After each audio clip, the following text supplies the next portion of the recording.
Buenas tardes, profe, ¿me escucha? Sí, buenas tardes. Yo creo que la empresa sí es importante porque generan bienes y servicios para los ciudadanos. Excelente. Entonces, las empresas son muy importantes porque son las creadoras, ¿no?, de los bienes y servicios, y esta producción tiene que ir hacia el ciudadano, dice nuestra querida alumna Camila. Excelente, Camila. Silvana. Sí, Silvana. profesor, buenas tardes. Hola, Silvana. Eh, Aparte de que las empresas generen empleo, Ya. también ayudan con la economía, el progreso de la economía y también con producir los bienes y servicios. Muy bien, la señorita Silvana Arosemena nos menciona que también a través de las empresas se dinamiza la economía, y esto es importante, que la economía siga avanzando, se dinamice, y tiene relación también con la generación de empleo y la creación de los bienes y servicios. Excelente. Nosotros acá vamos a ponerles pues un video de, por ejemplo, de una historia pues de un emprendedor, ¿no? Para ver cómo esta persona pues hizo empresa, ¿no?, en nuestro país en algún momento, y cómo pues hay muchas personas que tienen su historia empresarial.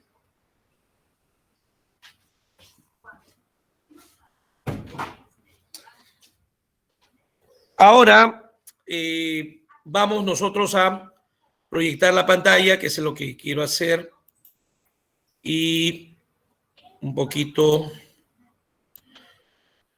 ver con ustedes esto, ¿no?, de la empresa que estamos mencionando. A ver.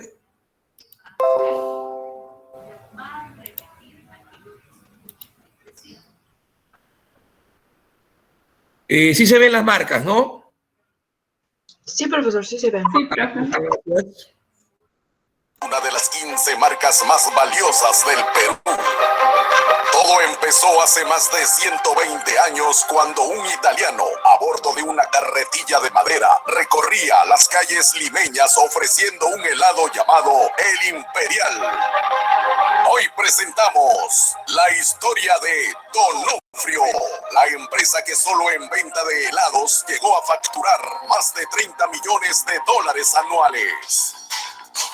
La historia empieza con don Pedro Donofrio di Restra, un emprendedor italiano que, en busca de oportunidades, primero había migrado a la Argentina, pero allí le fue mal. Luego se fue a los Estados Unidos y también le fue mal.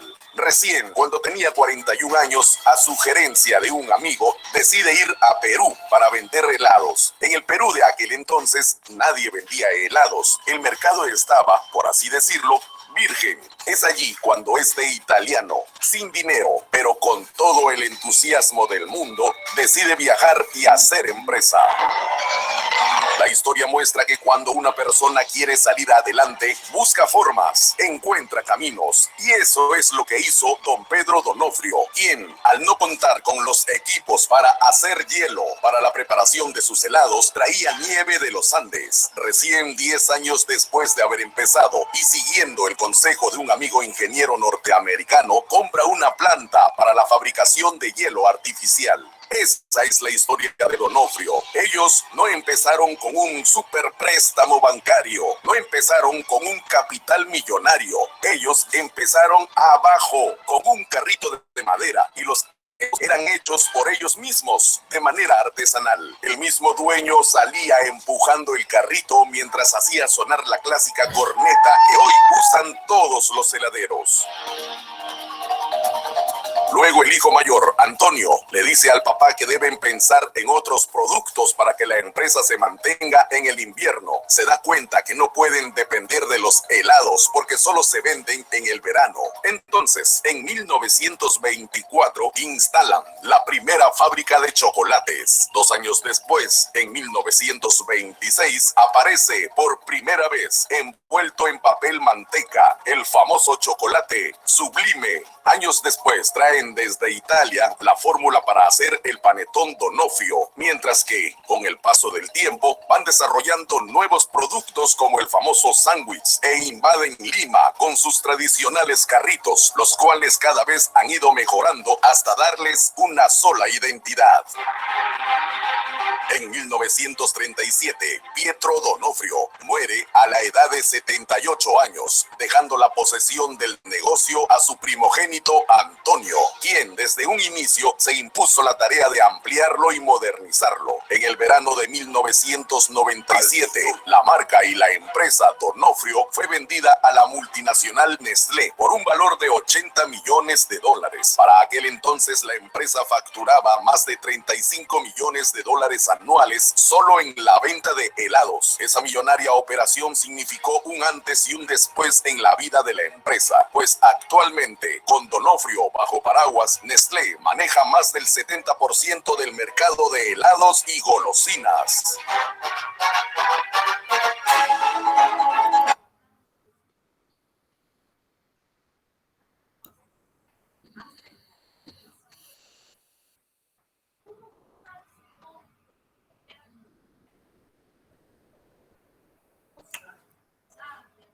La empresa generalmente puede tener otros nombres, ¿no? No necesariamente puedo decir la empresa. También le puedo decir, por ejemplo, centro de producción. También puedo decirle, ¿no? Unidad de creación, ¿no? Puedo decirle unidad de producción. Y estoy hablando de las empresas. Entonces hay nombres que se relacionan con el criterio de la empresa, ¿no es cierto? Además, también sabemos que cuando hicimos la teoría la semana anterior, dimos las características de las empresas, ¿no? Tienen un fin económico, generalmente pues producen, el fin lucrativo es ganar, ¿no? El fin mercantil, que todo lo que crean se lleva al mercado para hacer el intercambio, y hay una responsabilidad, ¿no? Por parte de las empresas. Hoy en día también debemos hacer, ¿no? alguna de repente pues alguna comunicación en base a que las empresas tienen que tener mucho cuidado con el medio ambiente, ¿no? Eso se está discutiendo siempre y es de responsabilidad por parte de las empresas, ¿no? También algo importante, ¿no? Cómo se maneja el medio ambiente. No debemos olvidarnos. En el tema de la empresa también hicimos, acuérdense ustedes, hicimos también todo lo que iba con las clases de las empresas. Y habían 3 clasificaciones que no hay que olvidar. Desde el punto de vista de la propiedad de la empresa pública, si era manejada por el Estado, privada, si era un particular, ajeno al Estado, y mixta, si era capital público y privado a la vez. Esa es una clasificación, punto de vista de la propiedad. Después también vimos la clasificación de la empresa por su tamaño. Y en el caso del tamaño, se mencionó que lo que estaba primando eran los ingresos que tenían las empresas de manera anual, ¿no? Si la empresa tenía cierto nivel de ingresos al año, las instituciones como, por ejemplo, SUNAT, ¿no? Le ponía un nombre, ¿no? Y también eso de los ingresos al año se refería a lo que la SUNAT con el Ministerio de Economía y Finanzas manejan, ¿no? A la famosa unidad impositiva tributaria, como dice Camila, que actualmente esta unidad está a 4.400 soles. Y entonces, dependiendo del número de UIT que pueda tener al año, ¿no? Se le ponía un nombre. Si iba hasta 150 UIT, es una microempresa. Si pasa las 150 UIT y llega a un tope de 1.700 UIT, es una pequeña empresa. Si pasa las 1.700 UIT, o sea, 1.701, y llega hasta 2.300 UIT, es una mediana empresa. Y todas las que pasen en el Perú, las 2.300 UIT al año, se consideran grandes o gran empresa. La estructura productiva del Perú mayormente es MIPES, micro y pequeñas empresas. Esa es la estructura productiva del Perú. Ahora, una UIT hasta este 31 de diciembre está en 4.400 soles. ¿Quién lo dice? La SUNAT. ¿Y con quién coordina la SUNAT? Con el Ministerio de Economía y Finanzas. Generalmente esto de la UIT sale del MEF, del Ministerio de Economía, y la SUNAT lo tiene que ejecutar, mejor dicho, ¿no? Y eran solamente esas dos clasificaciones, profe, desde el punto de vista de la propiedad y desde el punto de vista del tamaño de la empresa. No, había una tercera clasificación desde el punto de vista jurídico legal, para que tengan una razón social. Y ahí habían dos interpretaciones. Si hay un solo socio o una sola persona, un solo propietario, su razón social es EIRL, empresa individual de responsabilidad limitada, que tiene que figurar en las boletas o en las facturas que pide la empresa, ¿no? Profe, ¿y si tiene socios? Si tiene socios, hay que mirar la Ley General de Sociedades Mercantiles, donde te puedes adaptar a algún tipo de sociedad. Ahí está la sociedad colectiva, está la sociedad en comandita, con dos tipos de socios, que establece la sociedad en comandita, el que administra la empresa, el que aporta su trabajo, que se le llama el socio comanditado o socio colectivo, ¿no? Le dicen. Y el que aporta el dinero, el que aporta el capital, socio comanditario, ario o capitalista. Ese es un segundo tipo de sociedad, aparte de la sociedad colectiva. Está también la sociedad de responsabilidad limitada, tercer tipo de sociedad, y están las famosas sociedades anónimas, con sus dos variantes, SAT, la sociedad anónima cerrada, y la sociedad anónima abierta. Profe, ¿en Perú hay más sociedades anónimas cerradas o hay más sociedades anónimas abiertas? En Perú hay más sociedades anónimas cerradas, hay más SAC, son más fáciles de constituir, no tienen muchos socios, el máximo que puede tener es hasta 20, y mayormente, de preferencia, lo hacen familiares, ¿no? El nombre de cerrada es linaje, es mayormente respetar a la familia, y así lo reconoce la ley. En cambio, las sociedades anónimas abiertas son empresas que van buscando más socios. Y aparte, el mínimo para formar una abierta, según las PPTs que les enviamos a ustedes, es 750 socios para formar una abierta. Es más complicado, y en el mundo, en el Perú también, las sociedades anónimas abiertas son las empresas, pues, transnacionales, ¿no?, que pasan las fronteras. Deme una, Coca-Cola Company. Deme otra, Bacus y Johnson. Fíjate tú, en la botella, ¿no?, de repente la Coca-Cola, ahí va a decir S.A. Entonces son poderosas, profesor. Claro. Desde el momento que para formar Alicor, muy bien, Brenda, para formar esta sociedad anónima abierta, te digo que debe tener como mínimo 750 socios. Hay personas que quieren buscar un socio para fomentar de repente un poco más de dinamismo en su empresa, y no lo consiguen. Un socio, ¿no? Para buscar uno. Imagínate, mínimo 750. Es un monstruo empresarial, ¿no? Por eso es una transnacional, ¿no? Bacus, Alicor, Coca-Cola Company, Movistar, ¿no? Claro, ¿no? Ya son empresas, pues, transnacionales, ¿no? Profe, Sí. Dime, Isaías.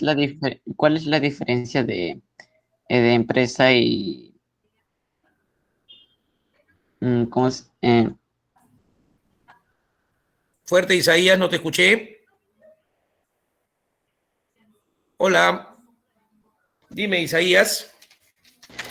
¿Cuál era la diferencia de compañía y empresa? Que generalmente cuando hablas ya de una empresa, ¿no? Estás hablando mayormente pues de unidades que van en sí al proceso de producción, ¿no? Hay muchas que van ya a la elaboración de bienes y servicios, ¿no?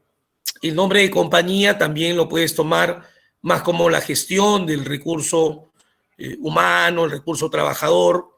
En cambio, el nombre de empresa ya es más amplio en el impacto en la economía a nivel, pues, de la riqueza, ¿no? Es un nombre más amplio y también más moderno porque viene ya con la escuela neoclásica del siglo XIX hacia nuestros días, ¿no? Entonces, es algo más, de repente, ligado a la producción en sí, ¿no? Es por el ámbito de acción, diría yo, también esos nombres. ¿Correcto? Muy bien. Pero es diferente que corporación también, ¿no? Sí, hay criterios cuando le llaman pues compañía, corporación, consorcio, conglomerado. A veces se diferencian también por el número de gestión que hacen, ¿no? El número de acciones en el sentido de la administración o en el sentido también del ámbito, ¿no? Ya cuando son conglomerados también tienden a fusionarse, ¿no? Industriales, financieros, servicios, buscan fusiones. Entonces sí hay varios cambios también, no solamente en la gestión, sino también en la parte financiera, en la parte de la producción. Por eso vienen los cambios, exactamente. Muy bien. Entrando un poquito y ahí saliendo, mejor dicho, pues de la empresa en esta retroalimentación, vamos a pasar para ustedes, para competir un poquito, un Kahoot, ¿ya? Vamos a ubicar acá para todo el salón y ver lo más importante, dónde está. Una vez que lo ubique o lo ubique, entonces ya podemos avanzar un poco más en lo que necesitamos. A ver. Yo también hice para ustedes. Déjenme ver dónde está. Creo que sí. El que hice. Ya. Ahorita lo voy a proyectar. ¿Está bien?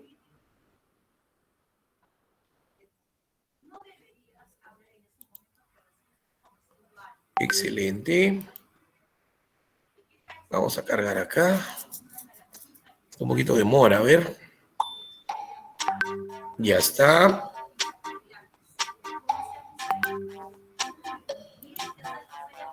Quiero proyectar para que vean.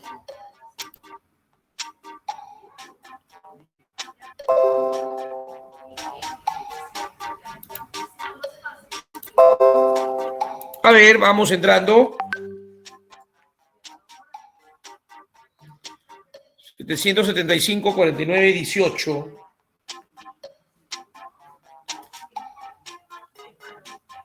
Ahí está, podemos ir entrando. 775, 49, 18, ¿no?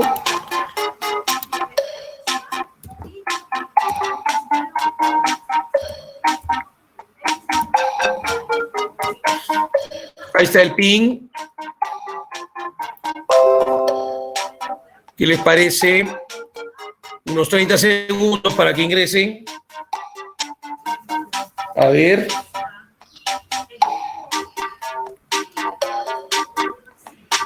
Vamos a concursar sobre la teoría de la empresa, ¿no? lo que hemos retroalimentado, y de ahí ya nos vamos de lleno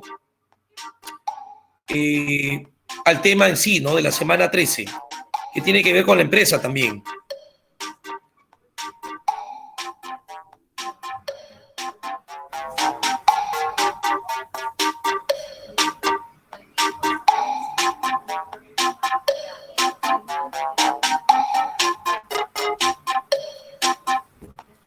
Muy bien, son bastante rápidos ustedes en ingresar.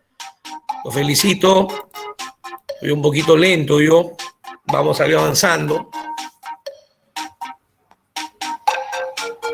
A ver, faltan algunos, creo. ¿Cuántos somos? Somos varios. Sí, somos... Todavía está un poquito, ¿no? Todavía... A ver, sigan ingresando, por favor.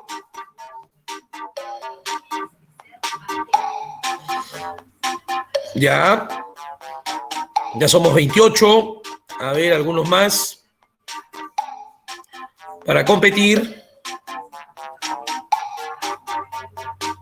A ver, excelente, chicos.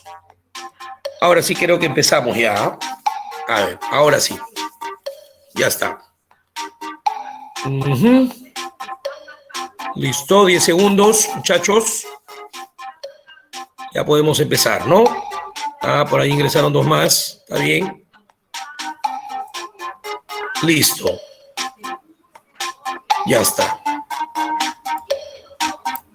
A ver, empezamos. ¿Listo, chicos?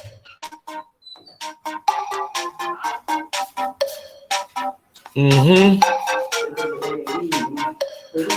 está.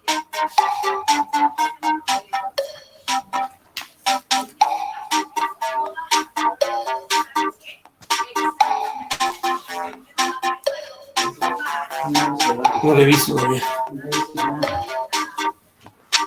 Ya está, ahora sí, empezar. Teoría de la empresa.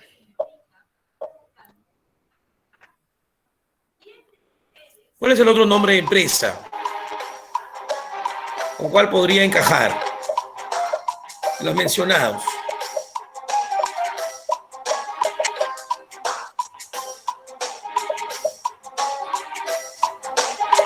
A ver, consumo, regulación, fiscalización, con unidad de producción, excelente. Y la producción es justamente lo que vamos a hacer. Tenemos que hablar de la producción. Un poco más complejo hablar de la producción, pero ustedes son muy inteligentes. Está muy bien ese nombre. Ajá, de la Rosa, Brenda, Loret, Cater y Martin. Muy bien.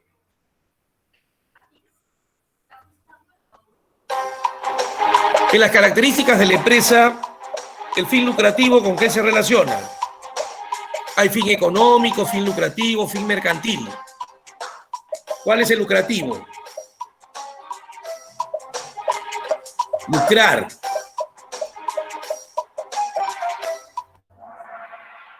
Obtener beneficios o ganancias, ¿no? La gran mayoría. Por ahí algunos responsabilidad con la sociedad y otros creación del producto. Muy bien. Obtener beneficios o ganancias. Fin lucrativo. Fin económico, crear bienes y servicios. Fin mercantil, llevar los productos al mercado. Muy bien. Un cambio ahí en la posición. Excelente. No es característica de la empresa. Una no es característica.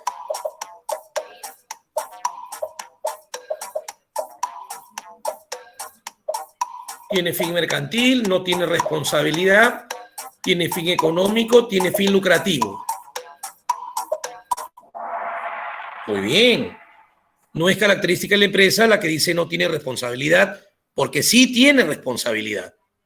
Sí tiene responsabilidad las empresas, ¿no? Ambiental, cultural, de calidad del producto, sí tiene responsabilidad la empresa. Muy bien.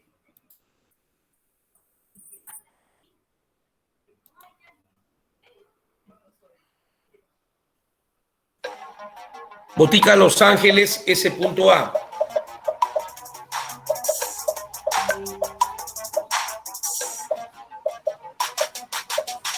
Su razón social es ese punto A, ¿no? Su nombre legal. Muy bien, es una sociedad S, sociedad y A, profesor de anónima, con sus dos variantes, anónima cerrada, SA.C y S.AA. Excelente. Muy bien, felicitaciones, Brenda Mendoza.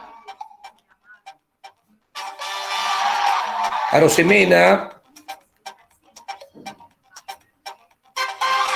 y de la Rosa, muy bien. Excelente. Ahí está, les agradezco a todos la participación en sí. Excelente, ahora vamos rápidamente a buscar los materiales también importantes. ¿Cuál es el tema que vamos a hablar hoy día? Siguiendo con el perfil de la empresa, tenemos que seguir hablando de la producción en sí. La producción es muy importante porque es una etapa del proceso económico. Todo proceso económico tiene varias fases, tiene varias etapas. ¿Como cuáles? Justamente la primera, la producción, después la etapa de la circulación, la distribución, el consumo y la inversión.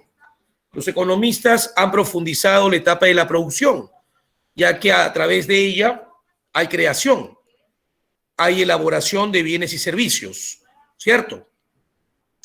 Entonces, este tema de la producción en sí es una etapa, es una fase, ¿no?, del proceso económico. Aquí tiene que haber creación o elaboración de bienes y servicios. El propósito de la sesión de clase es conocer la primera etapa del proceso económico. Ojo que hay más etapas, ¿eh? Está la circulación, está la distribución, el consumo, la inversión. Además, profundizando la teoría de la producción, voy a encontrarme con clases de productos o clases de producción. Producto total, producto medio, producto marginal. Eso ya es parte de un curso universitario que se ve en microeconomía, ¿no?, en la universidad, pero ya es bueno que desde acá, desde quinto, vayan familiarizándose con la terminología. Producto medio, producto marginal. Comparar las características del producto medio y del producto marginal. Y también diferenciar los conceptos de producción y productividad. ¿No es lo mismo, profesor? No, no es lo mismo producción que productividad. ¿Cuál es el contexto?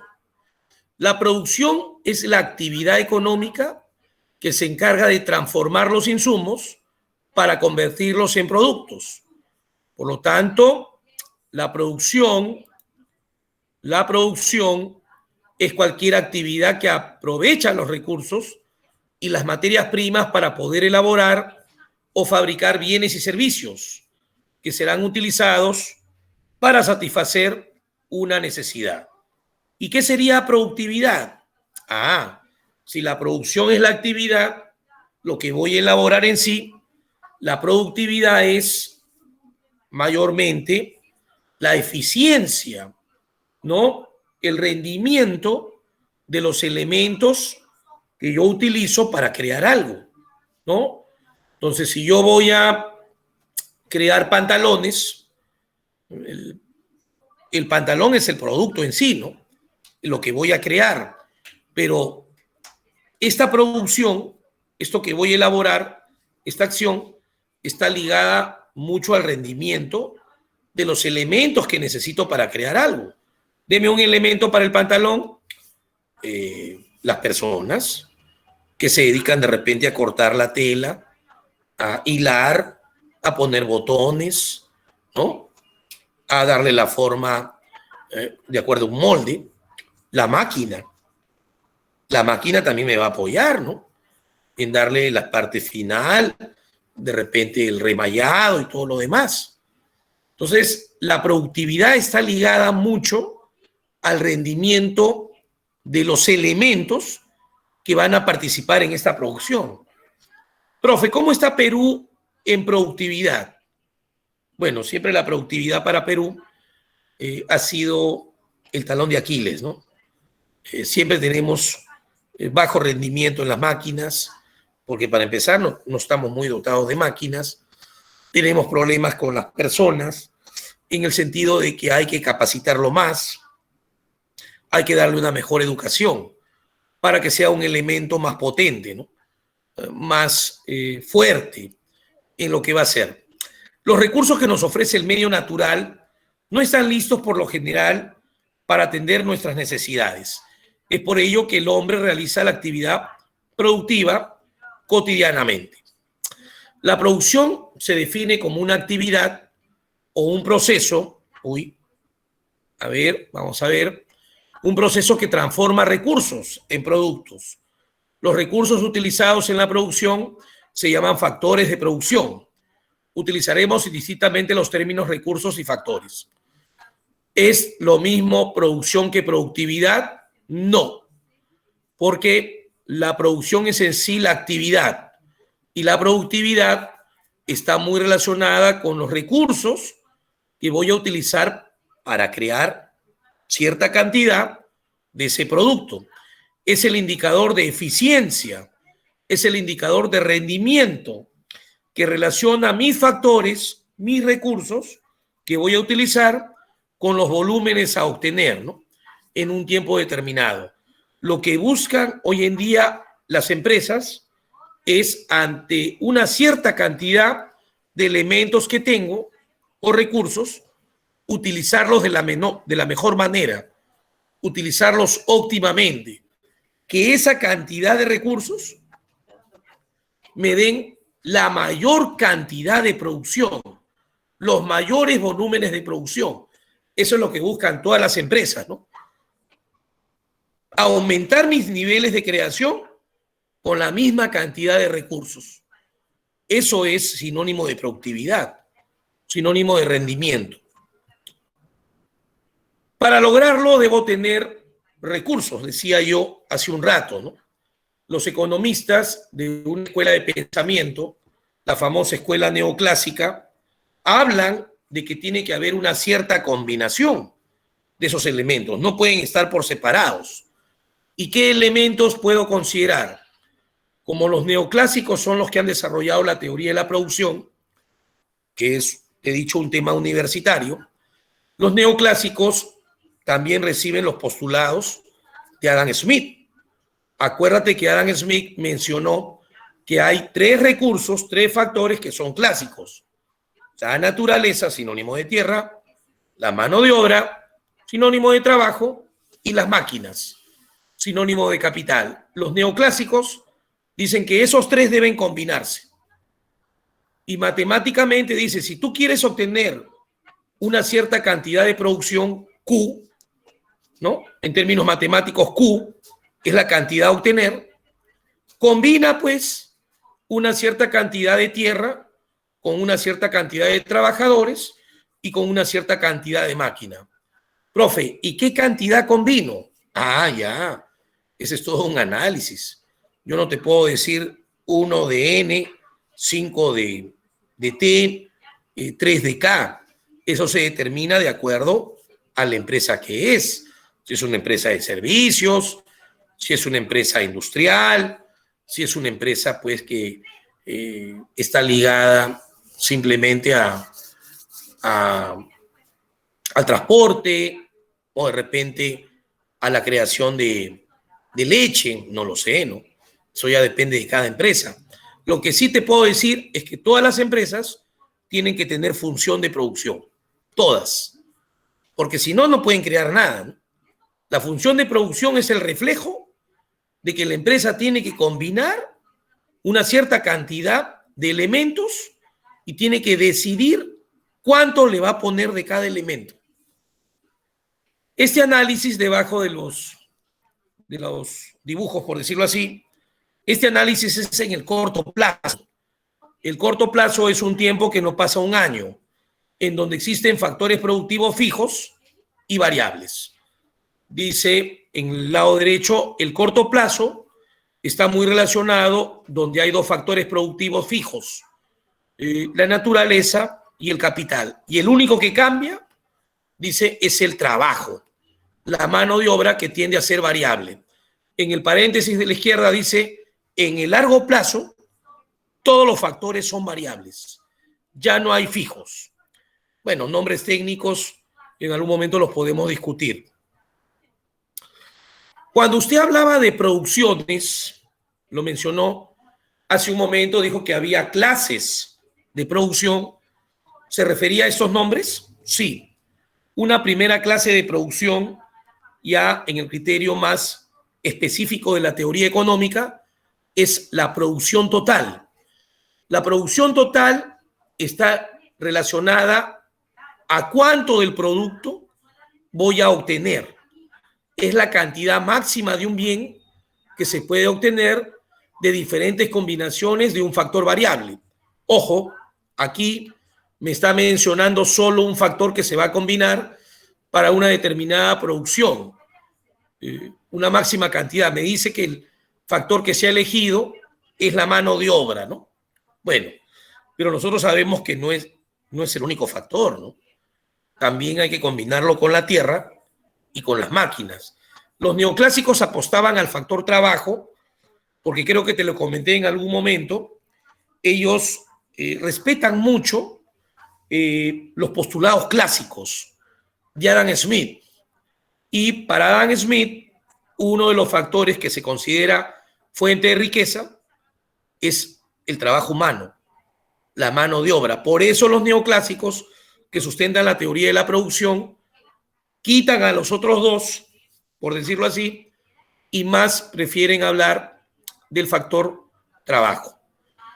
En función a la gráfica, porque la economía también tiene gráficas en la carrera, cuando uno quiere ser economista, esa gráfica no es recta, ¿no? Tiene ondas. Quiere decir que en algún momento la producción puede crecer a un ritmo agigantado, después la producción puede crecer más lentamente y llegar a un máximo.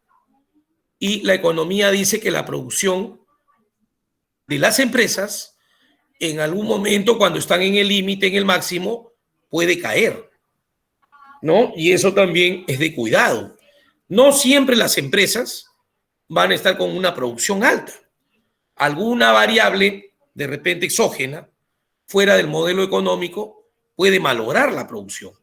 Y por eso la gráfica de la producción total es hacia afuera, inclinación hacia adentro, porque tiende las producciones a cambiar en el tiempo.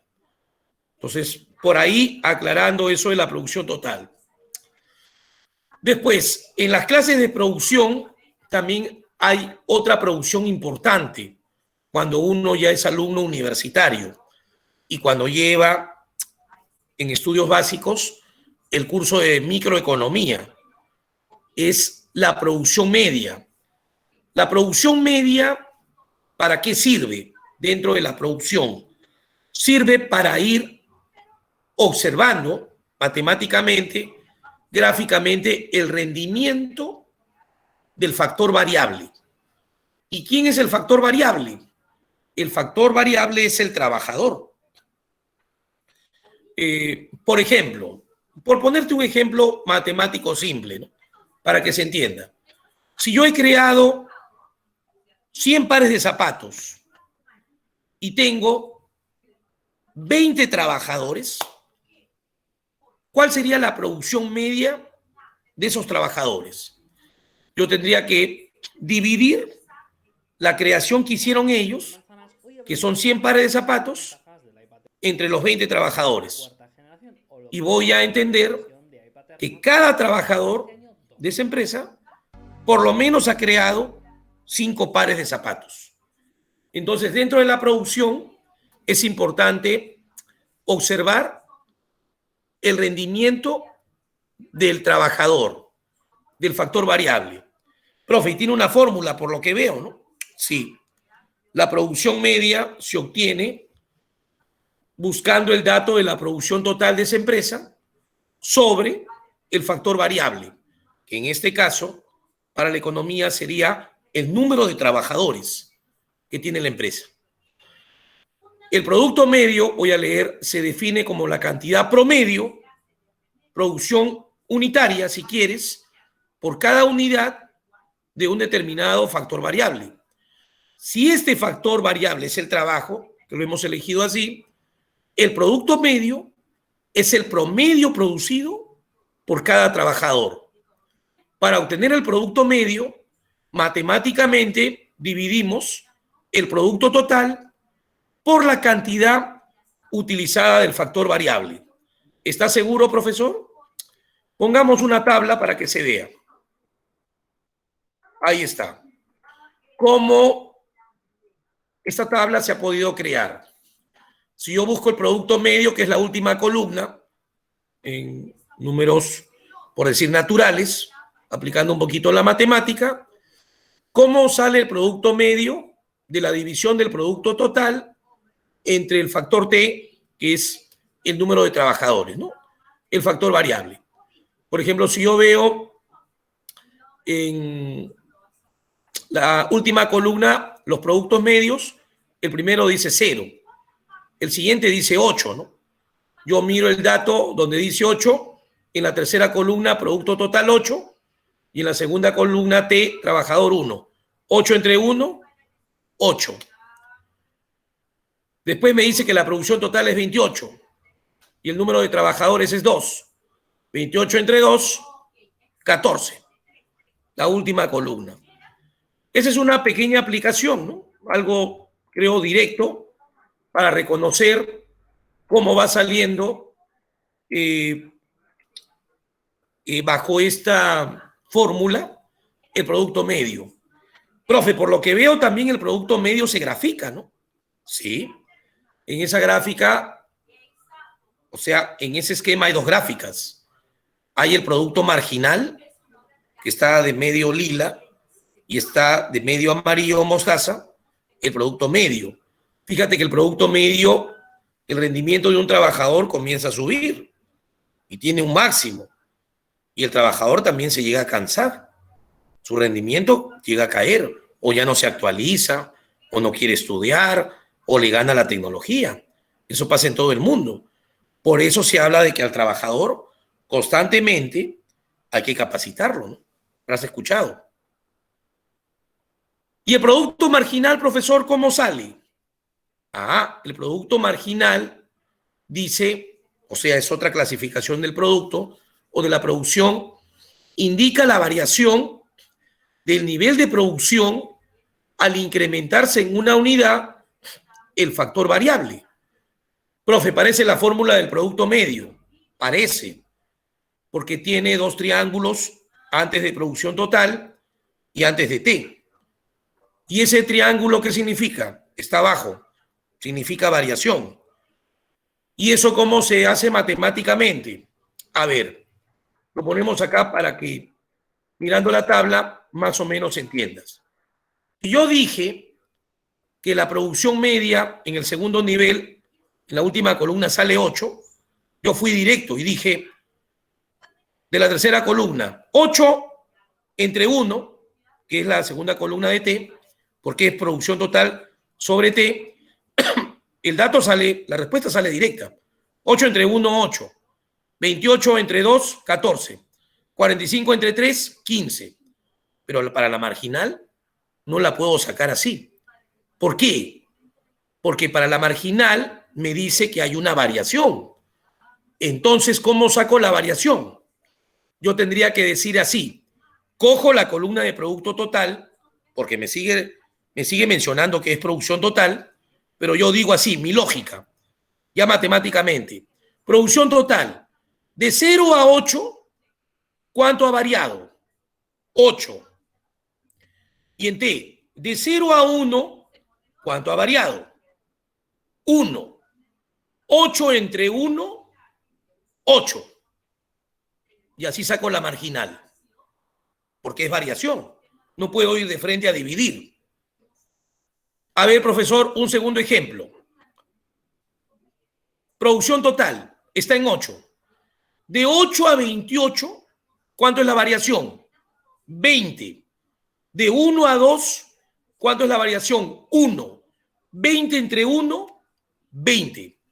Profe, me acabo de dar cuenta que la columna de T, la variación es 1, profe. Está bien. Aquí en esta tabla, tienes mucha razón, la variación es 1. Es para poder generar algo más rápido en el criterio, pues, de la producción marginal, ¿no?